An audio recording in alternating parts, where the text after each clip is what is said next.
Saudaraku sekalian saya muliakan, Nabi Muhammad alaihissalam menceritakan dalam salah satu hadisnya, Nisaul Jannah arba'ah, perempuan surga itu ada 4, kata Nabi ini. Maksudnya menjadi ratu-ratunya surga, itu ada 4 orang. Siapa saja beliau? Yang pertama Asiyah bintu Muzahim, Asiyah istrinya Fir'aun. Kemudian yang kedua lagi Maryam Ummu Isa, Maryam ibunda Nabi Isa. Kemudian yang ketiga Fatimah, ketiga Khadijah bintu Khuwailid, Sayyidah Khadijah putranya Pak Khuwailid, istrinya baginda kita Nabi besar Muhammad. Dan yang keempat Fatimah bintu Muhammad, Sayyidah Fatimah putrinya baginda kita Nabi besar Muhammad sallallahu alaihi wasallam. Nah, keempat wanita ini Nabi Muhammad menyebutkannya sebagai Nisaul Jannah, wanita-wanita surga. Beliau-beliau ini pemimpin wanita surga yang bisa kita ikuti jalannya. Sehingga mudah-mudahan kalau kita ikuti jalan-jalan mereka, insya Allah kita pun juga akan jadi wanita yang juga akan masuk ke dalam surga, sehingga menjadi wanita yang dirindukan surga, insya Allah. Amin ya Rabbal Alamin. Apa aja nih yang bisa kita ikutin dari keempat wanita ini? Nomor 1 paling utama, kesabaran. Asiyah, wanita yang luar biasa sabarnya menghadapi suaminya. Sayyidah Maryam, wanita yang luar biasa sabarnya menghadapi ujian-ujian dalam kehidupan, fitnahan-fitnahan orang. Nah, ini perlu nih zaman sekarang. Apalagi di era yang bukan hanya nyata tapi juga dunia maya. Komentar-komentar netizen enggak kalah pedes dari ucapannya tetangga yang julid. Luar biasa. Perlu banyak kesabaran. Difitnah enggak tanggung-tanggung. Jadi wanita yang berzina, Sayyidah Maryam. Padahal jangan kata zina, sentuhan laki-laki yang bukan mahram aja nggak pernah. Sayyidah Maryam binti Imran, putrinya Pak Imran, ibunya Nabi Isa alaihissalam. Bahkan bukan hanya sampai situ fitnahannya Sayyidah Maryam. Bukan hanya difitnah menjadi pelaku dosa, bahkan difitnah, wah jangan-jangan dia adalah istrinya Tuhan. Diperistri jadi istrinya Tuhan. Itu fitnah yang luar biasa kejinya. Jadi istrinya Tuhan, padahal Allah lam yalid wa lam yulad, tidak beranak dan tidak diperanakkan. Tentu saja juga nggak punya istri, teman-teman. Allah zat yang Maha Esa tidak sama dengan manusia, tidak sama dengan makhluk manapun. Karena semuanya makhluk. Termasuk Sayyidah Maryam, Allah SWT yang menciptakan. Bagaimana mungkin Sayyidah Maryam kemudian diperistri oleh Allah SWT? Subhanallah ala dzalik, maha suci Allah SWT dari itu semuanya. Sayyidah Maryam, kita belajar tentang kesabaran. Sayyidah Khadijah bintu Khuwailid, Masya Allah bu, sabarnya luar biasa.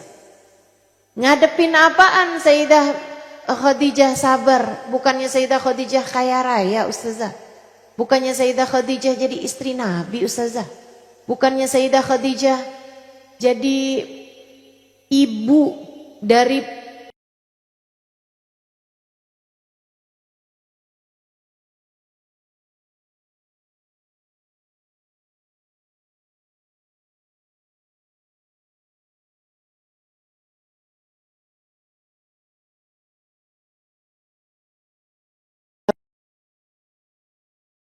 orang-orang pertama yang masuk ke dalam agama Islam, dan saya baca kisah Sayyidah Khadijah dari banyak kitab.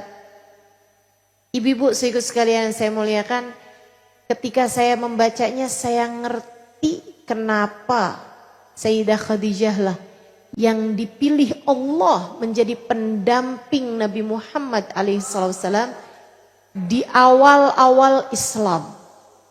Yang dipilih Sayyidah Khadijah, bukan saya, bukan kamu, bukan kita semua, bukan wanita yang lain. Karena memang beliau ini adalah ratunya kesabaran. Bu, 2 tahun lebih berada di pengasingan. Jarang bisa dapat makan.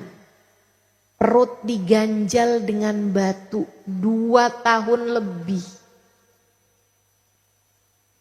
Sayyidah Khadijah cerita, kuntu amshi amyalan.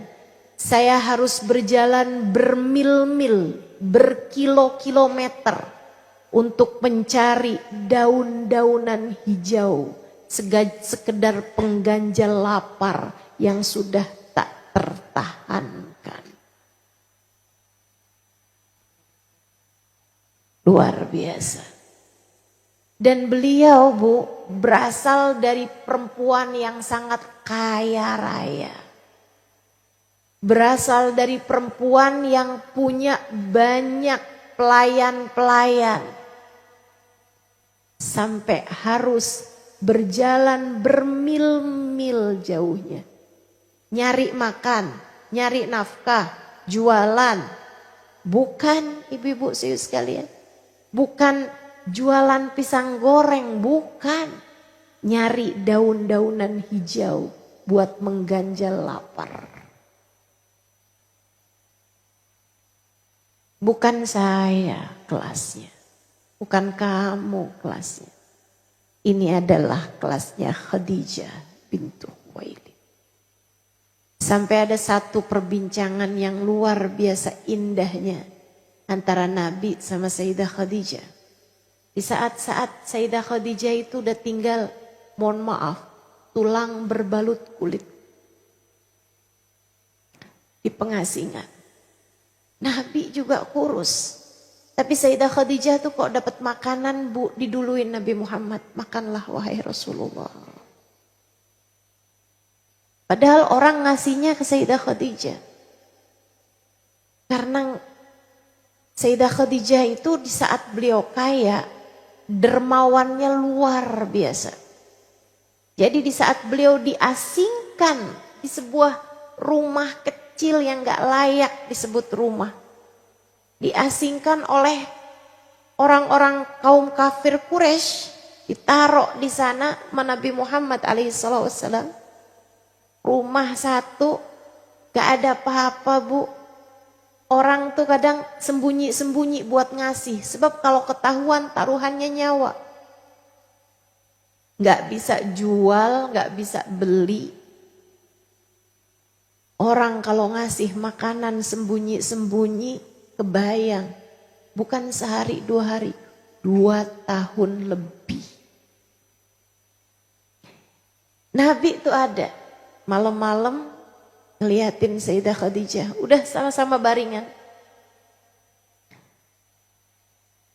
Terus Nabi duduk dipandangin Sayyidah Khadijah. Terus bilang begini. Ya Khadijah, inni astahi minki. Khadijah, saya malu banget sama kamu. Sayyidah Khadijah buka mata, duduk. Nanyain, kenapa engkau merasa begitu wahai Rasulullah?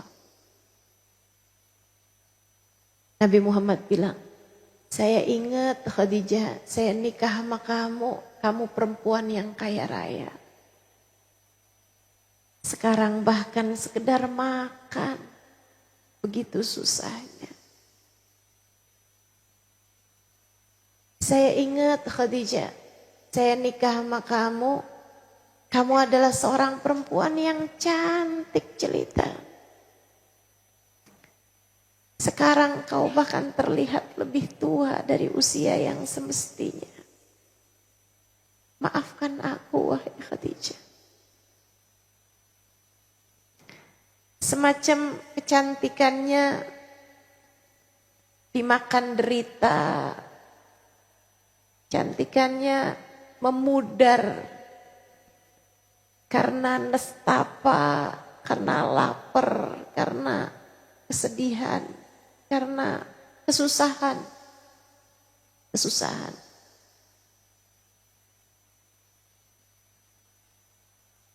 Aku ingat, wahai Khadijah, saya menikah denganmu sedangkan kamu adalah perempuan yang begitu mulia. Kamu dimuliakan oleh kaummu.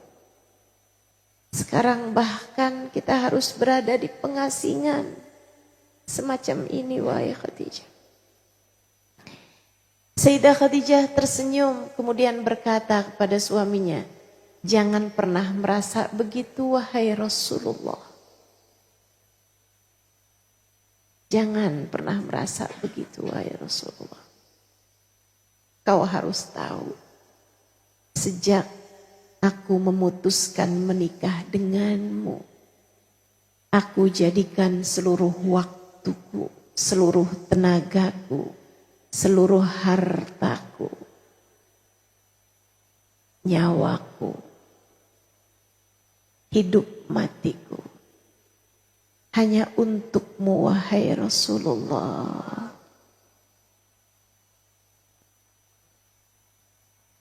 Wanita yang begini gimana enggak dirindukan surga? Kamu bagaimana kiranya? Belajar kesabaran dari Sayyidah Khadijah. Belajar sabar dari Sayyidah Khadijah. Bu, Kak, Dek, belajar sabar dari Sayyidah Khadijah.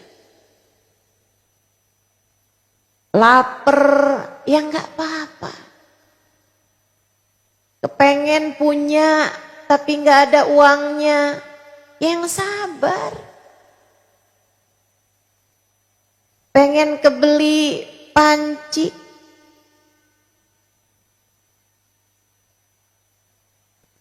tapi uangnya belum cukup,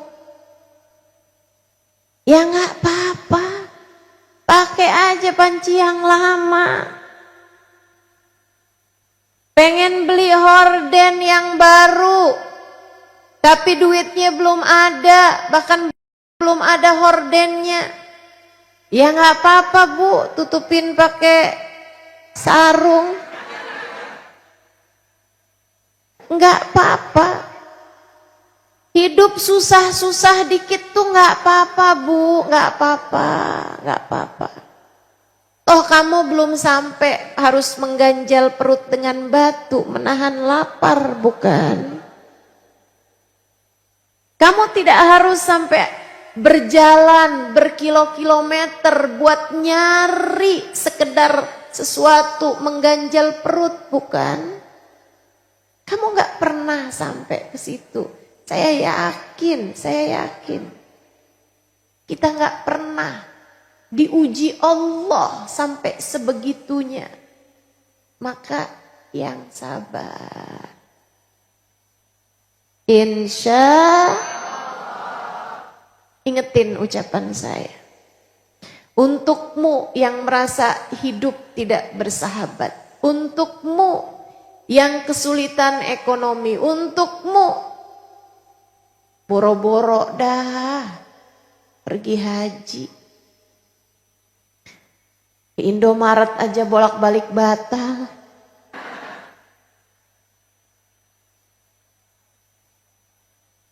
Enggak apa-apa.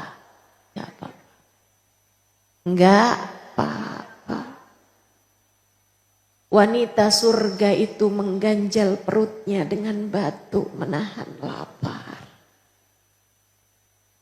Wanita surga itu sampai harus menjadi tulang berbalut kulit.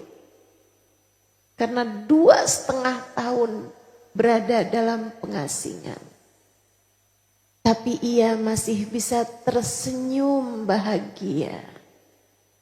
Tapi ia masih bisa berkata kepada suaminya, "Enggak apa-apa wahai Rasulullah. Enggak apa. Sebab aku hidup bukan untuk itu.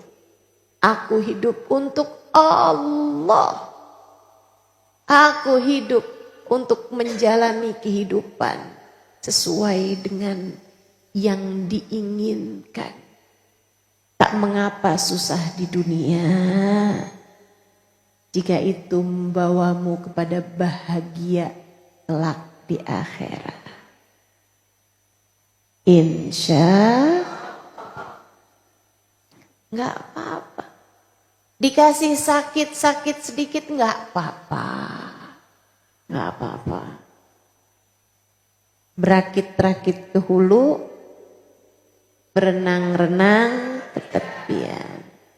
Bersakit-sakit dahulu, bersenang-senang di akhirat kelak insya Allah. Gitu. Itu cara jalanin hidup yang sabar. Sayyidah Asiyah sabar ngadepin suaminya. Ibu-ibu saudaraku sekalian saya muliakan, suaminya bukan cuman sombong. Suaminya bukan cuman arogan. Suaminya bukan cuman kamu ajakin dia ngomong tapi dia sibuk mainan HP. Betul Bu? Suaminya bukan sekedar begitu. Akan tetapi suaminya ngaku dirinya jadi Tuhan. Dan Bu, itu benar-benar dipraktekkan. Asiyah tuh disuruh sama suaminya, kalau jalan ngadep suaminya, jalan pakai lutut. Kebayang gak? Gimana ngadepin suami yang ngerasa dirinya jadi Tuhan? Kayak apa rasanya coba jadi istrinya? Masya Allah. Tapi Asiyah sabar dalam kehidupan. Asiyah tetap ibadah kepada Allah Subhanahu wa taala. Asiyah tetap hatinya buat Allah, hidupnya buat Allah. Ngadepin kejahatan, dia tetap serahkan dirinya kepada Allah. Itu caranya jalanin kehidupan.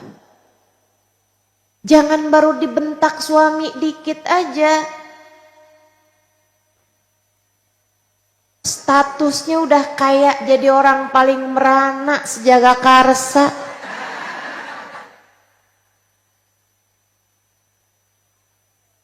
Narok di status. Gak gitu caranya jalanin hidup Bu. Gak gitu caranya jalanin hidup Dek.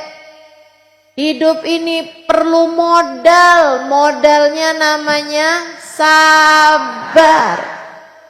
Yang sabar jalanin hidup.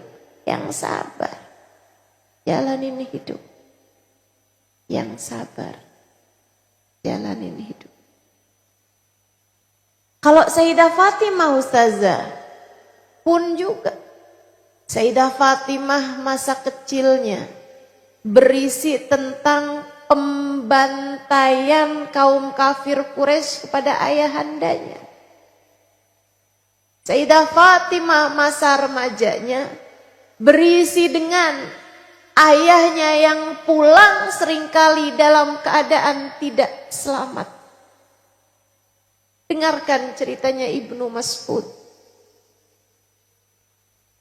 Kata Ibnu Mas'ud, saya udah beriman sama Nabi.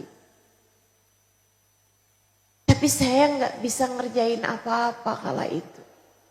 Ketika saya lihat orang kaum kafir Quraisy ngeliat Nabi Muhammad lagi sholat. Terus mereka di bawah bukit Sofa berdiskusi, rapat, seburuk-buruk rapat. Mereka bilang, dia lagi sholat noh. Ayo siapa nih? Kita biarin aja nih, dia nih memecah belah kaum kita. Ayo siapa yang bisa gangguin dia nih? Tuh ada noh bangkainya unta, jadi ada unta habis disembelih, terus isi-isi dalam perutnya, kotoran-kotorannya itu nggak diambil, nggak dibersihin, baunya pengar luar biasa, busuk luar biasa, ciuman dari tempat mereka duduk. Satu orang di antara mereka bangun, kemudian ngambil kotoran tersebut.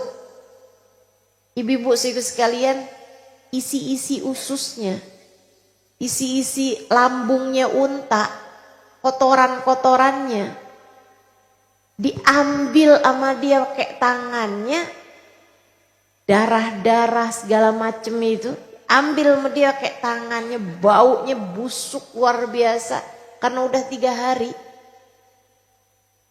Nabi Muhammad ditungguin sama dia, pas lagi sujud baru dilemparin dari atas. Itu kotoran jatuh di punggung Nabi, sampai jatuh ke leher Nabi, kepala Nabi. Nabi lagi sujud. Nabi kala itu sujud, dilamain menabi sujud. Ketawa-ketawa orang kafir Quraisy, cekikikan sampai pegang-pegang perutnya. Nabi tetap sujud aja. Sampai kemudian datang Sayyidah Fatimah, karena rumahnya digedor sama seorang budak. Ya Fatimah, lau ra'aiti mada fa'alu ala abik. Fatimah, liatin ayah kamu diapain tuh sama orang-orang. Liatin ayah kamu diapain. Sayyidah Fatimah lari-lari. Mungkin 11 tahun, 12 tahun. Mungkin 10 tahun. Saya nggak tahu pasti usia beliau kala itu, tapi sekitaran segitulah, Bu. Sayyidah Fatimah lari. Kemudian Sayyidah Fatimah lihat keadaan itu. Dia pun dengan tangan kanannya mengusap kotoran di punggung ayahandanya. Sementara tangan kirinya sibuk mengusap air matanya sendiri yang gak berhenti mengalir.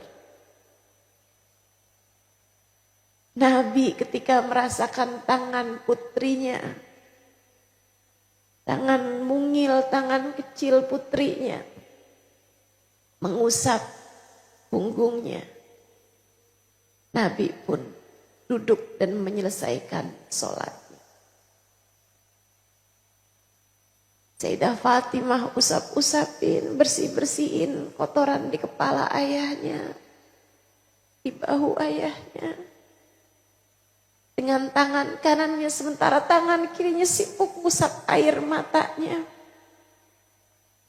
Dia berkata, mengapa mereka berbuat seperti ini padamu ayah? Mengapa mereka berbuat seperti ini padamu?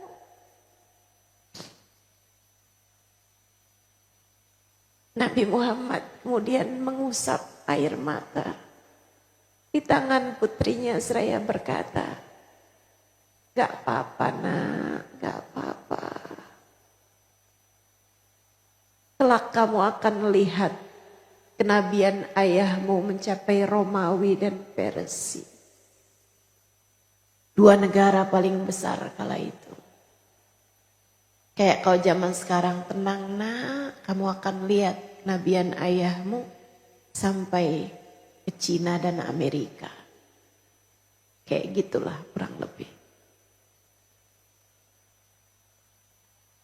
Ibu-ibu saudaraku sekalian yang saya muliakan, itu Sayyidah Fatimah. Kecilnya, sabar. Dilihat bagaimana ayahandanya bersabar terhadap segala ujian. Dan beliau belajar.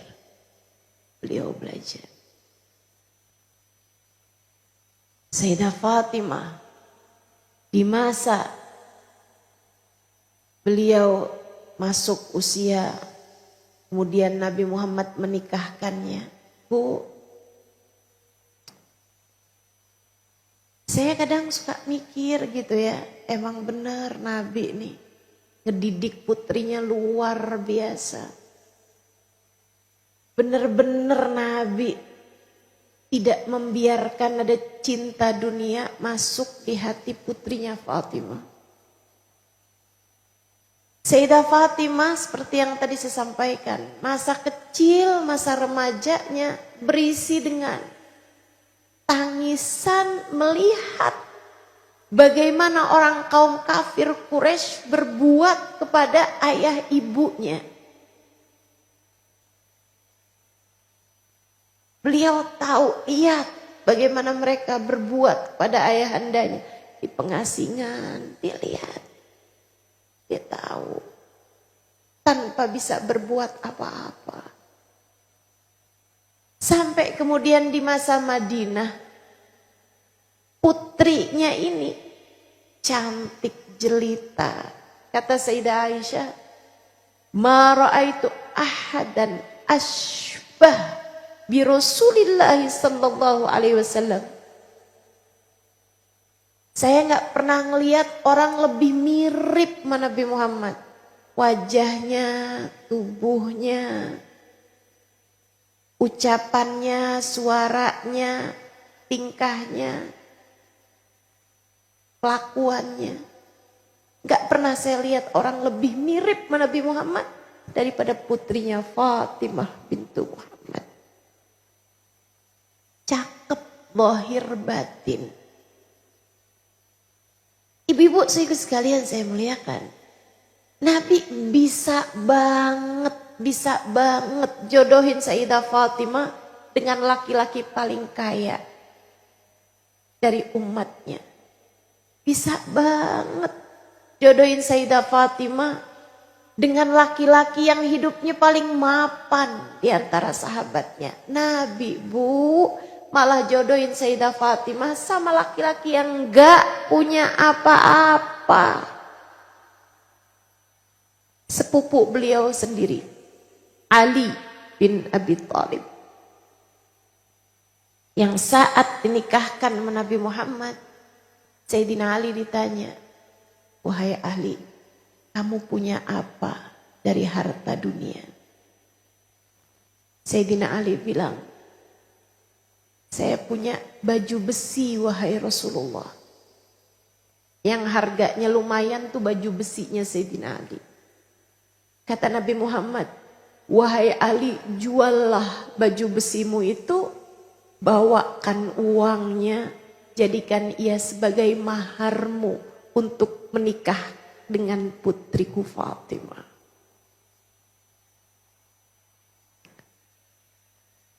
Nabi jodohin Sayyidah Fatimah sama laki-laki paling miskin dari para sahabatnya. Sampai-sampai Sayyidah Fatimah itu ibu-ibu sekalian, itu buat makan hari itu nungguin Sayyidina Ali kerja dulu. Kerja hari itu buat makan hari itu. Siapa di antara kita yang kayak begitu? Gak ada saya rasa. Seenggaknya masih punya buat besok. Betul? Masih punya buat lusa. Ada lah, ada. Gak sampai gak bisa makan amat. Itu sebabnya Bu, Sayyidah Fatimah tuh di rumahnya nyuci, nyapu,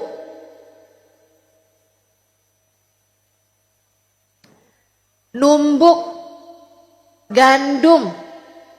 Ibu, mereka itu makannya roti. Tapi Bu, dari gandum, Ibu kebayang dari gandum harus dibikin jadi roti. Beliau numbuk tuh gandum ampe halus. Habis itu diadonin sama beliau, dipukul-pukul tuh adonan. Habis itu kemudian dipanggang sama beliau, Bu. Ibu-ibu saya sekalian, jadi kamu kalau bayangin putri Nabi kayak putri-putri zaman sekarang yang halus kulitnya, yang mulus tangannya, gak pernah kena panasnya penggorengan, gak pernah kecipratan minyak panas. Bu ya, kamu keliru. Tangannya Sayyidah Fatimah itu Bu sampai kapalan, kata orang Jawa. Tahu kapalan? Keras banget. Nggak ada lembut-lembutnya. Tangannya Sayyidah Fatimah itu ibu-ibu sekalian, banyak kayak garis-garis hitam karena kena panas ketika beliau memanggang rotinya tersebut, memasak. Itu Sayyidah Fatimah. Ibu-ibu sekalian yang saya muliakan, bersama dengan itu ibadahnya luar biasa. Kasih sayangnya kepada orang lain luar biasa. Kita kan kalau kita lagi gak punya duit, boro-boro mau ngasih orang. Kita kalau duit kita sedikit, boro-boro mau mikir sedekah. Kan begitu? Sayyidah Fatimah gak gitu. Gak gitu. Semiskin-miskin apapun, sesedikit apapun, beliau pasti berbagi kepada orang lain. Malamnya isinya doa. Tahajud, doa. Ya Allah, kasihani fulan bin fulan. Rahmati fulan bin fulan. Ya Allah, fulanah bintu fulan, ya Allah. Sayangin dia ya Allah. Jangan susahkan hidupnya ya Allah. Padahal hidup Sayyidah Fatimah susah. Kata putranya Sayyidina Hasan, aku belajar banyak dari ibuku. Pernah satu malam aku terbangun di waktu malam. Aku cari ibuku. Beliau di atas jadahnya tengah berdoa. Dilihatnya aku, kemudian dipanggilnya. Sini nak, kebangun ya, sini nak, sini nak.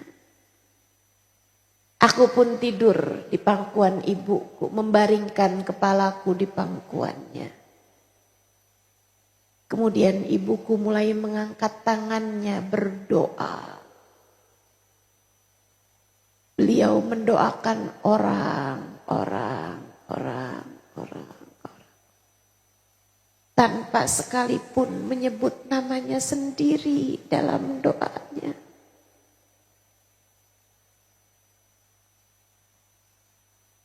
Hati yang sabar. Hati yang sabar. Sabarnya gak dikit. Sabarnya luas, tak terbatas. Makanya kalau kamu nih bilang, sabar kan ada batasnya. Ya karena sedikit. Sabar kamu tuh dikit. Makanya ada batasnya. Sabar kamu itu kayak galon. Keluarin. Ya habis. Jadi kamu cepet banget bilangnya, saya udah gak sabar lagi. Sudah habis kesabaran saya. Ini udah di luar batas sabar saya. Karena sabarmu kelasnya galon. Sayyidah Fatimah sabarnya kelasnya lautan. Mau diambil berapa juga gak habis-habis. Sayyidah Khadijah sabarnya kelasnya lautan. Sampai kurus kering. Tetap aja bisa senyum sambil bilang, sebab tenagaku, hartaku, hembusan nafasku, nyawaku, mati hidupku, aku persembahkan untukmu wahai Rasulullah. Kok gak habis sabarnya? Gak habis, Bu. Kenapa? Lautan. Gak ada habis-habisnya. Kamu baru galon habis, suami bilang, "Ntar dulu ya." Udah habis sabarnya. Kamu baru listrik tokennya habis, udah paniknya.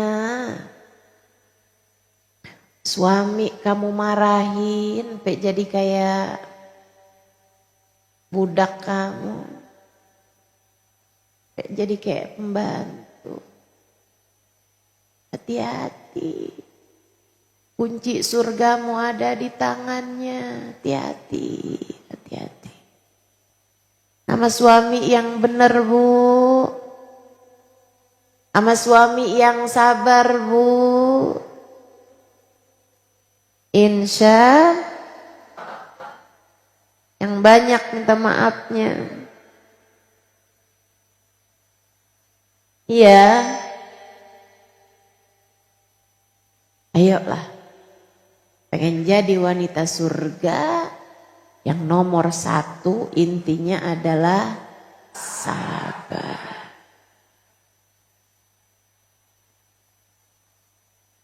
Dakhala Rasulullah sallallahu alaihi wasallam ila baiti Fatimah. Ila baiti Fatimah. Nabi Muhammad masuk ke rumah putrinya Fatimah. Fawajadaha naimatan 'alal ardh. Nabi mendapati Sayyidah Fatimah tidur meringkuk di lantai. Nabi mendekatinya, kemudian bertanya, "Amarit ya Fatimah, kamu sakit, Nak?" Sayyidah Fatimah menjawab, "La ya Rasulullah, bal ana ja'iah." "Enggak wahai Rasul, saya enggak sakit. Saya hanya lapar."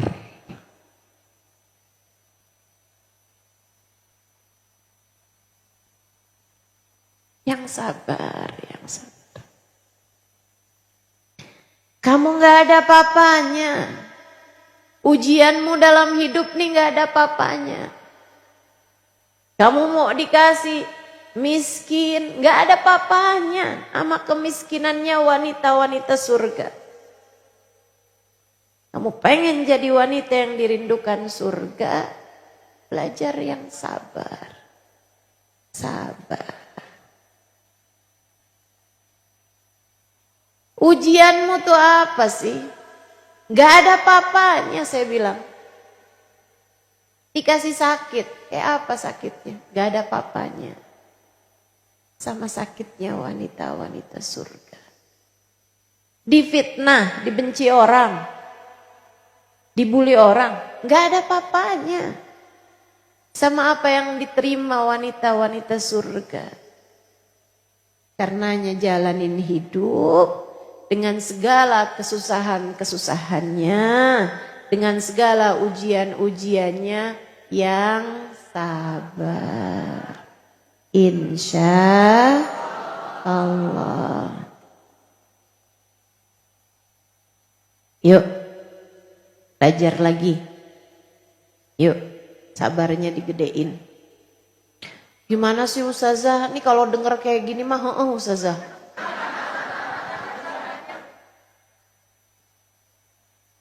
Betul ya? Denger gini mah, gitu pokoknya.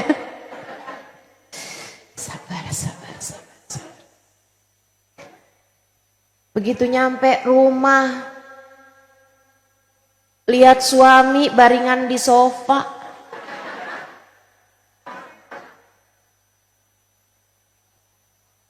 Kesel banget lihatnya. Kerja kagak, bantuin rumah kagak. Ini laki mau apaan dah hidupnya.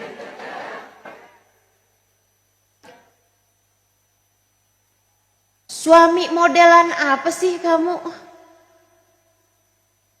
Suami cap apa nih kamu nih? Lupa semua dah. Pelajarannya lupa semua, betul? Latihan. Diingetin. Gimana ngingetinnya Ustazah? Ngingetinnya firman Allah Subhanahu wa taala, "Walal akhiratu khairul laka minal ula." Akhirat lebih baik bagimu daripada dunia. Enggak apa-apa sakitnya di dunia, jika di akhirat kamu akan hidup bahagia. Enggak apa-apa susahnya di dunia, kalau nanti di hari akhirat kamu bisa ketemu sama Nabi Muhammad. Enggak apa-apa miskinnya di dunia, jika nanti di hari akhirat membuatmu memiliki istana di surga. Enggak apa-apa. Susah-susah di dunia itu enggak apa-apa, jika ujungnya adalah bahagia di surga. Amin ya Rabbal. Jadi kalau mau marah ingetin, mau dunia apa mau surga nih? Niat surga, niat surga. Itu.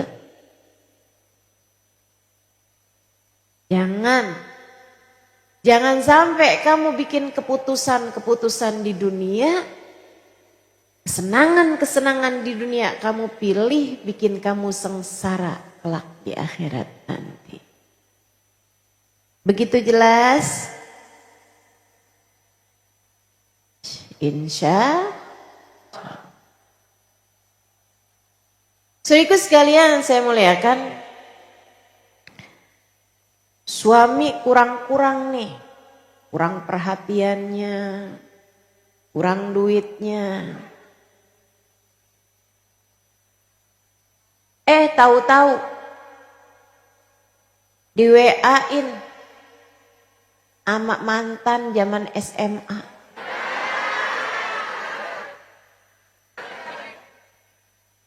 Sekarang dia jadi anggota dewan.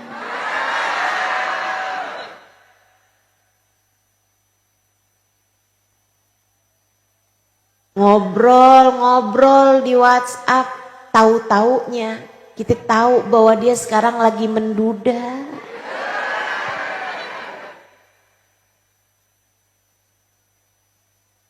Ngobrol berhari-hari, tahu-taunya perhatian banget. Malam-malam nanyain kamu udah makan.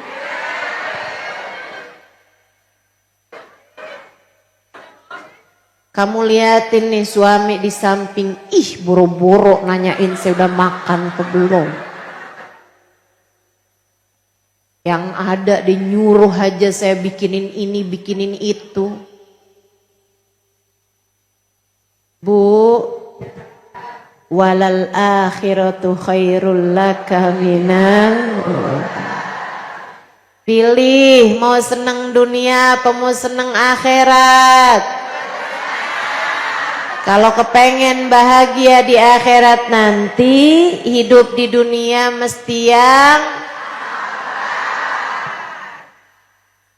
ujian tuh. Ujian, yang sabar. Jangan kemudian tinggalin yang ini. Lebih baik saya bersama dengan dia. Nggak ada. Enggak gitu caranya jalanin hidup, enggak gitu. Enggak gitu. Yang sabar. Mudah-mudahan Allah balas kita dengan surga. Ayyuma imra'atin sallat fardaha samat syahraha wa ta'at zawjaha faltadkhulil jannah min ayyi babin sya'at. Ada perempuan sholatnya bagus, puasanya bagus. Andai dia nggak punya banyak-banyak ibadah sunnah, tapi dia bisa hormat suaminya, ditaat sama suaminya, dijunjung tinggi suaminya, dia benar sama suaminya. Kata Nabi Muhammad, tar di akhirat dia boleh pilih surga manapun yang dia inginkan. Dah tuh ingetin ucapan saya. Dah nggak usah dengerin omongan teman-teman. Ya ampun, lu mau-maunya sama dia. Jangan. Dengerin aja omongan saya, Bu, dengerin. Inget-ingetin, masukin ke hati. Saya ngomong dari hati, masukin ke hati. Insya Allah. Itu nomor 1, sabar. Nomor 2, kalau kamu kepengen ngikutin jalannya para wanita-wanita surga, jangan tinggal ibadah.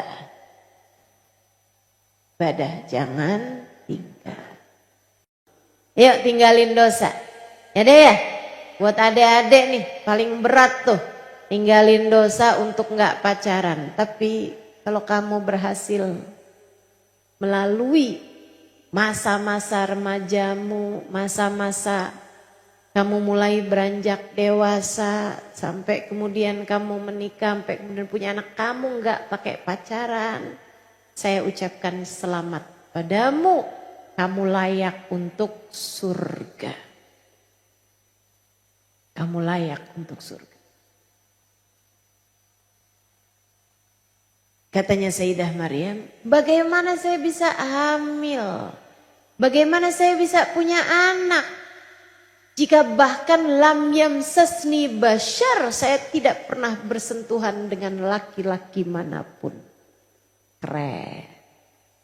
Tuh, kalau kamu bisa jadi perempuan yang menjalani masa remaja, menjalani masa dewasamu sampai dengan kamu menikah, lam yamsasni bashar, saya tidak pernah bersentuhan kulit dengan laki-laki manapun yang bukan mahram saya. Masya Allah, Masya Allah. Kamu layak untuk surga. Tinggalin dosa-dosa. Dan saya harus sampaikan juga nih kepada ibu-ibu, karena saya sedih banget dengarnya. Saya sedih banget. Indonesia ini, Bu, judi online-nya tertinggi seluruh dunia. Kenapa mereka bisa terjebak pada judi online? Karena mereka asalnya terjebak pada pinjaman online. Pinjol. Asalnya pinjol, kagak bisa bayar, akhirnya mikir biar cepet bisa kebayar, akhirnya jadi judi. Main slot. Kenapa bisa jadi banyak kayak begitu tuh, bahkan terbanyak, tertinggi di seluruh dunia? Karena ternyata ada banyak yang main judi online tersebut perempuan-perempuan, emak-emak. Karenanya saya harus sampaikan padamu, Bu, jangan sampai kamu terjerat kepada dosa besar judi, jangan sampai juga kamu terjerat kepada dosa besar riba. Riba, pinjaman yang berbunga. Ibu jangan tertarik buat pinjam yang berbunga. Kenapa gitu? Sebab Nabi Muhammad bilang, la'anallah akilur riba wa mukilah wa katibah wa syahidah. Allah subhanahu wa ta'ala melaknat orang yang meribakan uangnya, merentenkan uangnya, membungakan uangnya, yang ngasih pinjaman. Yang ngasih pinjaman itu Allah Subhanahu wa taala melaknat. Yang bikin aplikasi judi online itu Allah Subhanahu wa taala melaknat. Yang perusahaan yang punya itu dilaknat Allah Subhanahu wa taala. Wa mukilah, yang pada pinjaman berbunga itu juga Allah Subhanahu wa taala melaknat. Allah melaknat yang makan uang riba, Allah melaknat yang memberi makan uang riba. Yang ngasih pinjaman sama yang minjem sama-sama dilaknat. Bahkan wakatibah, yang jadi adminnya, yang bagian nulisnya dilaknat Allah Subhanahu wa taala. Wasyahidah, bahkan yang jadi saksinya. Nih ada teman kamu nih. Dia bilang, saya punya duit nih, gimana ya, mau pinjem susah banget. Saya pinjem online aja kali ya. Ya utang nih, pinjem online nih, HP di tangan kan. Terus kamu bilang, iya dah. Kamu sekedar begitu, kamu sekedar tahu tapi tidak menghalangi temanmu, menghalangi keluargamu untuk melakukan hal tersebut, kamu dilaknat Allah Subhanahu wa taala. Betapa besarnya laknat. Apa sih laknat? Dijauhkan dari rahmatnya Allah. Artinya dijauhkan dari surga. Pengen jadi perempuan yang dirindukan surga, jangan main-main. Jangan main-main sama urusan riba. Jangan main-main sama urusan bunga. Mau bunganya 0, sekian persen aja, jangan Bu. Apalagi kalau bunganya sampai dengan 5%, 10%, jangan. Saya sampaikan padamu, jangan. Bahkan ibu-ibu sekalian, saya baca di Quran, dari depan sampai belakangnya Allah tuh ngasih ancaman perang cuman buat 2 orang. Yang pertama yang ngebunuh Nabi. Emang pantas banget kan diancam diperangin sama Allah. Allah utus Nabi malah dia bunuh. Ya diperangin lah sama Allah hidupnya. Ibu-ibu sekalian, yang kedua yang diancam Allah. Kamu kalau gak berhenti aku perangin loh. Apa tuh? Yang ngerjain riba. Allah, kamu kalau gak berhenti fa'illam tantahu fa'danu biharbin minallahi ta'ala. Biharbin minallahi. Kata Allah, kalau kamu gak mau berhenti juga, maka aku mengumandangkan perang denganmu. Serem banget. Makanya Bu, orang kalau utang riba kayak begitu tuh. Apalagi kalau merentenkan uangnya, meribakan uangnya. Bu, kagak akan enak hidupnya. Ya gimana mau enak hidupnya orang yang udah diperangin sama Allah. Kamu tiap kali mau utang riba, kamu bilang, ya Allah diperangin ya sama Allah. Perangin sama Allah. Tetap pilih aja. Yang sabar jalanin hidup. Gak apa-apa. Sering saya sampaikan padamu, rezeki itu sekecil apapun cukup untuk membiayai hidupmu. Namun sebesar apapun rezekimu gak akan cukup untuk membiayai gaya hidup. Karenanya kalau kepengen hidup dalam keadaan tenang, damai, apalagi berharap di akhirat nanti masuk surga, hidup jangan banyak gaya. Jelas? Gak apa-apa kok, gak punya seragam yang dipunyain orang. Gak apa-apa kok. Gak kebeli tas kayak yang dipunyain temen kamu, gak apa-apa. Yang penting jangan punya utang. Enak hidup kamu, tenang hidup kamu. Jelas? Tinggalin dosa. Tuh, 3. Yang terakhir, kalau kamu kepengen jadi wanita yang dirindukan surga, belajar dari 4 orang yang telah disebutkan oleh Nabi Muhammad sebagai ahli-ahli surga. Hatimu yang bersih, jangan biarkan hatimu punya kebencian terhadap siapapun. Itu modal. Kata guru saya, al-madar kullal madar fi salahil gulub. Urusan segala urusan, urusan paling penting dalam hidup adalah bersihnya hati. Kalau kamu punya hati yang bersih, enak udah. Enak udah. Hati yang bersih, hati yang gak punya kebencian terhadap siapapun. Hati yang bersih, hati yang selalu terima sama keputusan Allah Subhanahu wa ta'ala.